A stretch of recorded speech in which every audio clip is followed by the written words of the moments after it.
घोड़े और सांप की दोस्ती। बहुत समय पहले की बात है, एक घना जंगल था जहाँ कई जानवर रहते थे।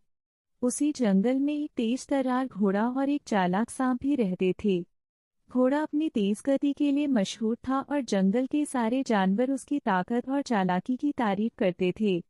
वहीं सांप अपनी बुद्धिमानी और चुपचाप काम करने की आदत के लिए जाना जाता था। एक दिन घोड़ा नदी किनारे पानी पीने आया।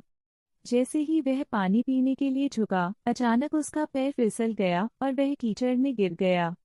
घोड़ा खुद को बाहर निकालने की कोशिश कर रहा था, लेकिन कीचड़ में फंसता जा रहा था। वह घबरा गया और जोर जोर से मदद के लिए पुकारने लगा। तभी पास की झाड़ियों से सांप निकल कर आया। घोड़े को देखकर उसने सोचा, अगर मैं इस घोड़े की मदद करूं, तो हो सकता है यह भविष्य में मेरा भी साथ दे। सांप घोड़े के पास आया और कहा, घबराओ मत, मैं तुम्हारी मदद करता हूँ। सांप ने अपनी लंबी और मजबूत पूंछ का उपयोग करके एक बड़ी डाली को पकड़ लिया और उसे घोड़े की ओर बढ़ा दिया। इस डाली को पकड़ो और धीरे धीरे खुद को खींचो, सांप ने कहा। घोड़े ने सांप की बात मानी और धीरे धीरे डाली के सहारे कीचड़ से बाहर निकल आया। घोड़े ने सांप को धन्यवाद दिया और कहा, तुमने मेरी जान बचाई। मैं तुम्हारा कर्जदार हूँ। अगर कभी तुम्हें मेरी मदद की जरूरत हो तो मुझे जरूर बताना। कुछ समय बाद सांप मुश्किल में फंस गया। जंगल के कुछ शिकारी उसके पीछे पड़े थे और वह जान बचाने के लिए तेजी से भाग रहा था। लेकिन शिकारी भी चालाक थे, उन्होंने सांप को घेर लिया। तभी सांप को घोड़े की याद आई और उसने जोर से आवाज लगाई, मित्र, घोड़ा, मुझे मदद की जरूरत है। घोड़ा उस समय पास ही चल रहा था।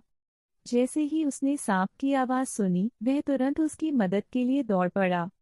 घोड़े ने शिकारी को आते देखा, बिना समय बर्बाद किए उसने तेजी से दौड़ते हुए सांप को अपनी पीठ पर उठा लिया। उसकी गति इतनी तेज थी कि शिकारी उसे पकड़ नहीं पाए और सांप की जान बच गई। उस दिन के बाद घोड़ा और सांप सबसे अच्छे दोस्त बन गए। वे एक दूसरे की खूब मदद करते और जंगल में हर किसी के लिए दोस्ती की मिसाल बन गए। घोड़े ने सीखा कि तेज गति और ताकत से ज्यादा महत्वपूर्ण है बुद्धिमानी और मदद करना। वहीं सांप ने सीखा कि सच्ची दोस्ती संकट के समय में मदद करने और साथ निभाने से बनती है। इस कहानी से हमें यह शिक्षा मिलती है कि सच्ची दोस्ती जाति, रूप और आकार से नहीं, बल्कि एक दूसरे की मदद और सहयोग से बनती है।